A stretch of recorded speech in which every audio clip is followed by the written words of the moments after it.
Hello everyone, welcome to star update. শেষ হতে চলেছে স্টার জলসার জনপ্রিয় ধারাবাহিক রোশনাই। কিন্তু কেন শেষ হচ্ছে আর কবেই বা শেষ হচ্ছে, সেই সব আলোচনা নিয়ে থাকছে আজকের ভিডিও। স্টার জলসার ভীষণ জনপ্রিয় ধারাবাহিক রোশনাই।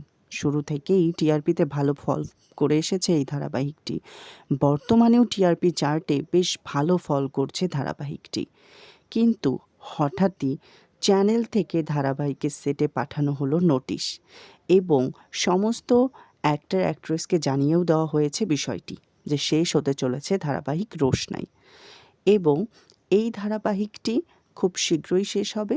জুনের 30 তারিখের মধ্যে সম্ভবত শুটিং কমপ্লিট করে ফেলবে রোশনাই টিম। তবে ট্র্যাক ঘুরিয়ে গল্প মেলাতে যদি 2-1 দিন বেশি শ্যুট করতে হয়, তাহলেও হয়তো শ্যুট করতে পারে টিম রোশনাই। এইদিকে রোশনাই শেষ হওয়ার সাথে সাথে অভিনেতা শন ব্যানার্জিকে দেখা গেছে রক্তবীজ 2 এর সেটে। আসন্ন পুজোতে রক্তবীজ 2 মুভিতে দেখা যাবে অভিনেতা শন ব্যানার্জিকে। সম্ভবত জুলাইয়েই শেষ টেলিকাস্ট হতে চলেছে ধারাবাহিক রোশনাইয়ের। দীর্ঘ এই পথ চলা শেষ হচ্ছে জুলাইয়ে। রোশনাই ধারাবাহিকটি তোমাদের কেমন লাগতো জানিয়ে দাও কমেন্ট বক্সে। ভিডিওটি ভালো লাগলে লাইক, কমেন্ট, শেয়ার এবং চ্যানেলটি সাবস্ক্রাইব করতে ভুলবে না। ধন্যবাদ।